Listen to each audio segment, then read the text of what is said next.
UFC Fight Night, Almeida versus Lewis. The UFC heads to Sao Paulo, Brazil for a card that features a lot of Brazilian talent. And I'm going to go ahead and break down each of these fights, providing my predictions for each of them. And without further ado, let's get right into it. Starting out in the lightweight division, we have Kaue Fernandes taking on Marc Diakiese. Fernandes is the plus 155 underdog. He is 8-1 overall, making his UFC debut here. Marc Diakiese is the minus 185 favorite. He is 2-3 in his last 5 fights in the UFC.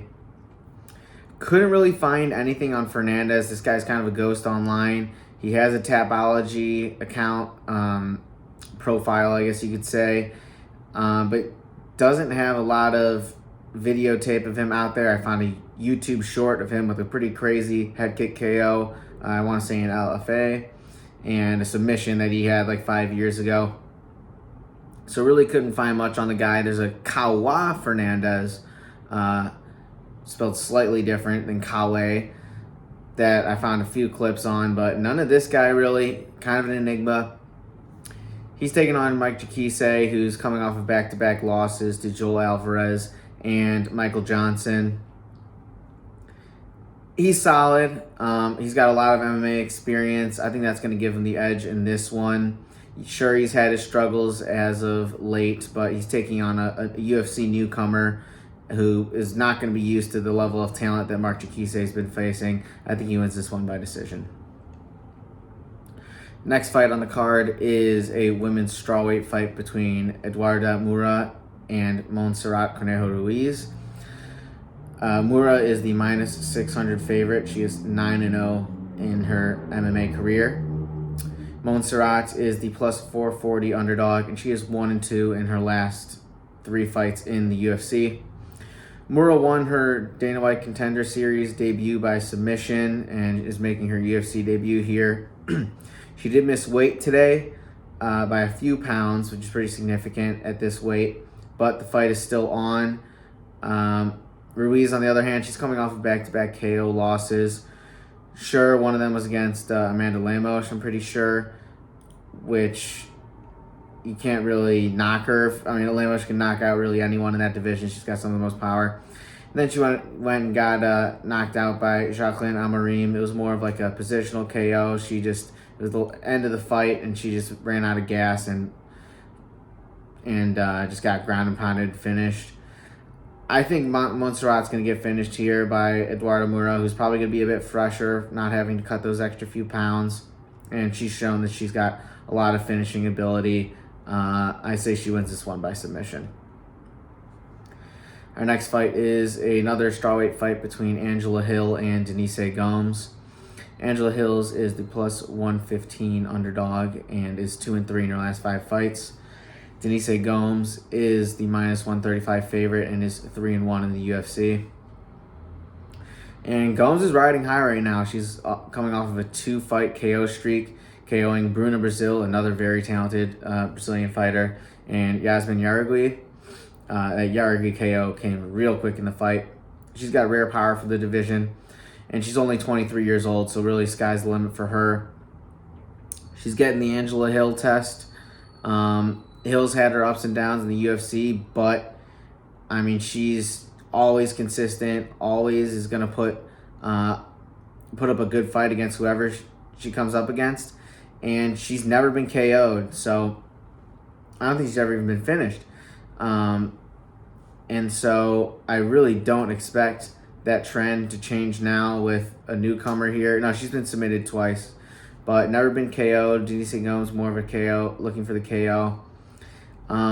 I think it's fair to question how Gomes is going to look later on in this fight, and I'm going to side with Hill for that reason. We know that she can go 3 rounds and keep up the pace, so I'm really taking experience here over someone who's a bit more powerful and more explosive, so Angela Hill by decision is the pick.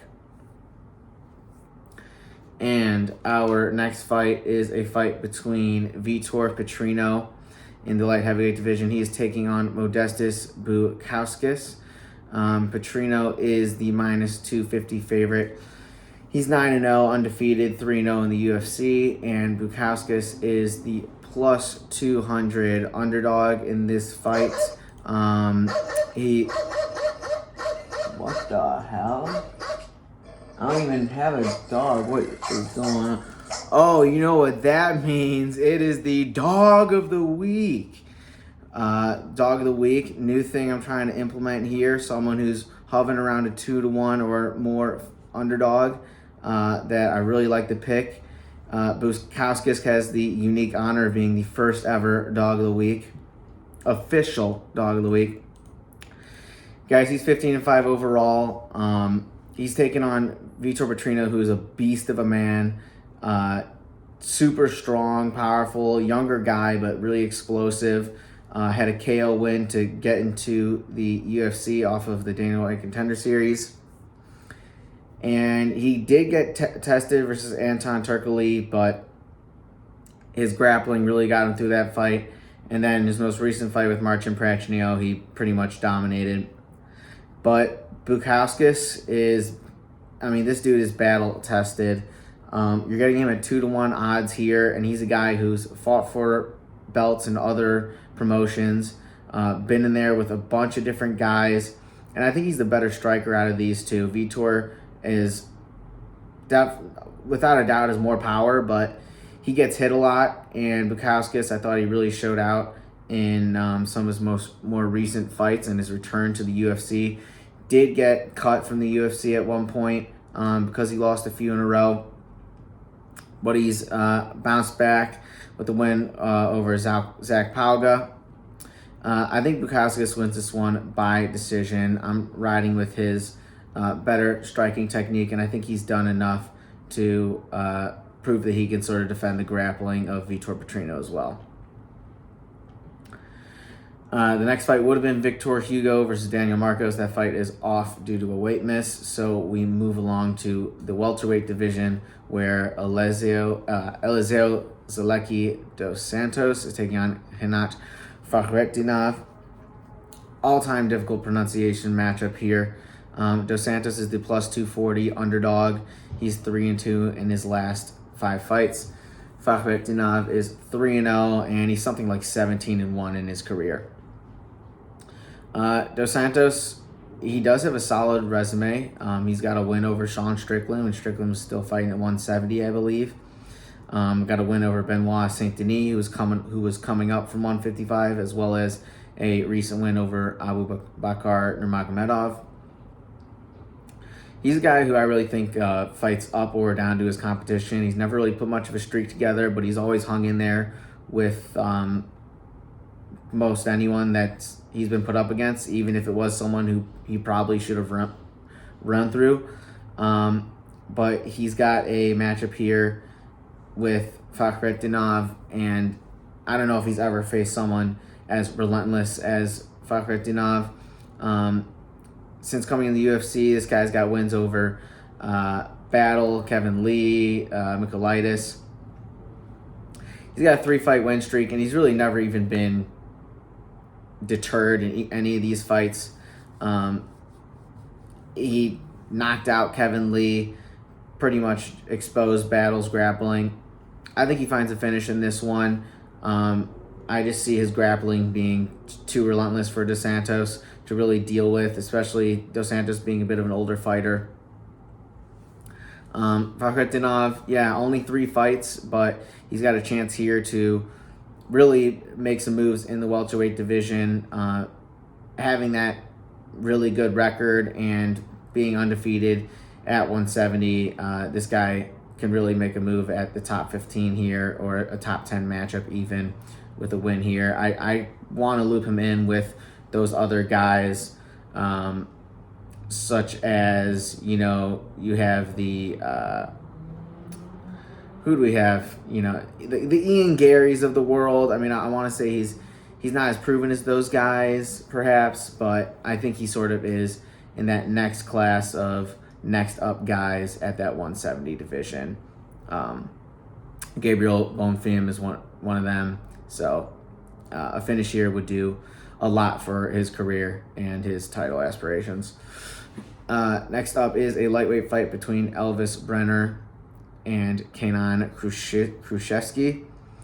Elves Brener is the minus 195 favorite, and he's taking on Kruschewsky, who is the plus 165 underdog.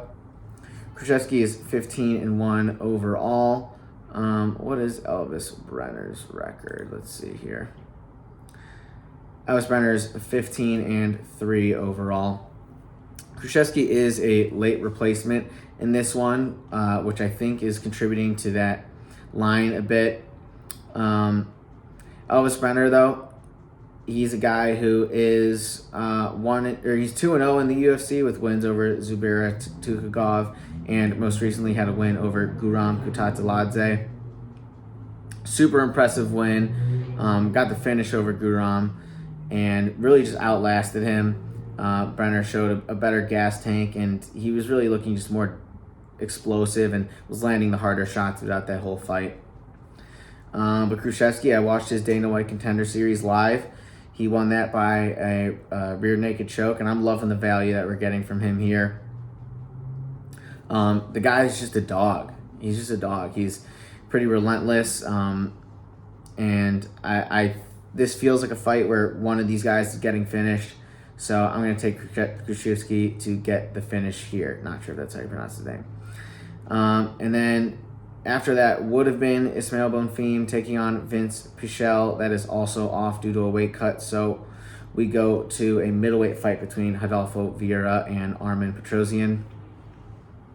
Vieira is the... well, this one's pretty much a pick-em. Both the guys are minus 105, minus 115 range. Vieira is 3-1 in the UFC, while Petrosyan is also 3-1. This is about as a submission versus striker matchup you can get. Vieira is a world-class jiu-jitsu guy. I feel like that term gets thrown around so often, but Vieira is actually that dude. I'm pretty sure he's had some medals and success at the at the ADCC world tournaments and whatnot. So the guy is super legit. And Petrosyan, on the other hand, is a super skilled striker. These days, my natural inclination is kind of to side with the striker in these sort of lopsided specialist matchups. Fight starts on the feet. And I just think grappling, especially at these larger weight classes, it's just tough to be consistent with it. And a lot of these guys I don't think have the gas tanks to really grapple for 15 minutes when you take into account mixing in striking and everything. So I'm giving Petrosyan the edge in this one. Vieira, we've seen him gas out before. He gassed versus Chris Curtis, and he was like a dead man walking in the third round. I think Petrosyan finds a third round KO in this one. I think he perhaps gets taken down, does enough to survive, and really just separates himself in the third round when Vieira just has nothing left in the tank and he gets a finish then. Next up is another middleweight fight between Caio and Abus Magomedov. Borralho is the minus 335 favorite. He's 4-0 in the UFC. Abus is the plus 265 underdog. He is 1-1 in the UFC. I am super high on Caio Borralho. One of the, I think, best prospects in this 185 division. He's got so many ways to beat you. Solid striking and really phenomenal grappling and a gas tank to continue to grapple throughout a fight. He really just... you never know when the takedowns are coming. He just blasts through guys. I think he's one of the best wrestlers in that division. And he really just surprises guys when he shoots. And then when he does take them down, he's really good at controlling them and can find submissions. And he's coming from that Fighting Nerds training camp that's up right now. If you watch the Dana White Contender Series, it feels like every week they got another guy coming out of that camp. So they're doing something right down there. And he is taking on Abus Magomedov, who his UFC career, I think, just pretty much sums up the kind of guy he is. Gets a first round, under 30-second KO. I think it was versus Stoltzfus. And then takes on Sean Strickland and gets finished by Strickland. He really is the type of guy who I think he's got like a solid round and a half in him, and if he doesn't get you out of there within that time frame, it's pretty much over for him. I don't want to call him a quitter, but I mean, he did not look like he wanted to be there versus Sean. Sean definitely broke him in that fight. Perhaps there's something else going on, or maybe that's just what Sean does to guys. I think there's a lot of truth to that too. But Abus, just something about him, he just did not really have the gas tank to hang in there longer than, 5, 7.5 minutes. I think Kaue finds a finish in this one. I've seen some pretty favorable odds out there taken by finish here, so that's really probably my favorite pick out of this whole card at this point. Next up on the main card is a heavyweight fight between Rodrigo Nascimento, and he's taking on Dante Almeida. Nascimento is the minus 210 favorite, and Dante Almeida is the plus 170 underdog. Nascimento's 4-1 his last 5. Mays is 3-1-1. These guys fought in 2020. I don't know what we're doing here again. The heavyweight division really is just not in the best spot right now. I like that we have a lot more contenders than I felt we had previously, but it still just feels super top heavy. Not really sure what we have in these guys and why they're fighting again. I think this kind of just shows that there's not a lot of options out there. Nascimento subbed him the first time around, pretty much dominated the fight, won the exchanges on the feet. I mean, why would it be any different this time around? I have no idea. I'll just say he'll KO him this time. Maybe Dante Almeida will be fixated on the submission and get KO'd. I don't really know. This fight seems a bit pointless to me. And then our co-main event is a fight between Gabriel Bonfim and Nicolas Dalby. Bonfim is the minus 400 favorite and is 2-0 in his last 2 fights. Dalby is the plus 310 underdog and is 4-1 in his last 5. This fight really seemed like a no-brainer to me up until about a couple hours ago when Ismael Bonfim missed weight and it was declared that his fight is off. I really do think that these guys are kind of the Dragon Ball Z fingers touching. I don't watch that show, but that's what I see with these guys. Super powerful when they're together, but my confidence is a little lower because of that. I just feel like they just feed off of each other's energy. Regardless, Bonfim is undefeated, 15-0. And he's just good at finding way. He's taking on a guy in Nicolas Dalby who's really good at finding ways to win. Dalby's got great cardio and pressure. That's why he's been able to compile that 4-1 record. It hasn't been against the elite of the welterweight division, but he's still beaten guys like Muslim Salikov and shown that he's going to give himself a chance against anyone you put him in there with. But I don't really feel like he's faced a guy as dangerous as Bonfim. Bonfim's last 5 wins, or last 5 of his last 6 wins have come by submission. I don't see why that changes here. I think he's just going to be a little too much for Nicolas Dalby, and we'll find a submission, let's say in the first round.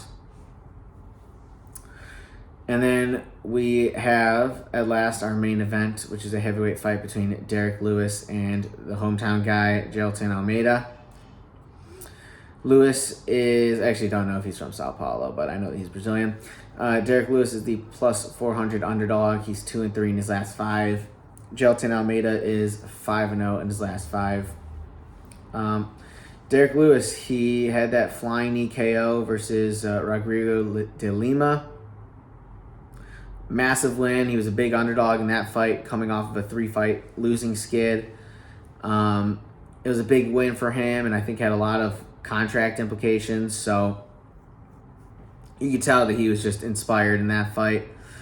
But he's taking on a guy here in Almeida who's really just a force right now. He's a freak of nature, super jacked. he's been able to just kind of maul everyone they've put in front of him. And the speed advantage he has over some of these bigger, lumbering heavyweights has been stark. And I think his biggest attribute. It hasn't really been tested. His biggest test was when he was fighting at light heavyweight in the Dana White Contender Series against, I think it was Omar Gadzhiev. Could be wrong on that one, but still, the guy's just absolutely relentless in there. And I kind of see him as, this might be not the perfect comparison, but he does seem kind of like a better Sergey Spivak. Similar skill set, but just quicker, more explosive. A few years back, a younger Derrick Lewis, I would absolutely be giving more of a chance in this one, because I'm still skeptical of how Jailton Almeida is going to fare against bigger guys who can actually grapple, not like Derrick Lewis is some unreal jiu-jitsu guy, but Derrick Lewis definitely showed a lot greater grappling ability, the just stand-up technique in his younger days that we haven't really seen as of late. That's why the original matchup between Almeida and Curtis Blades was super interesting to me. I was probably leaning towards Blades in that matchup, but this is what we got here. You can never count Derrick Lewis out. All it takes is one shot. But I do see this one being pretty one-sided with Jailton Almeida just kind of mauling Derrick Lewis here. So Almeida by sub is going to be the pick here. And with that is the breakdown. I hope you enjoyed. Let me know if you guys got your own dog of the week down below. And with that, like, comment, and subscribe. And we'll see you on the next one.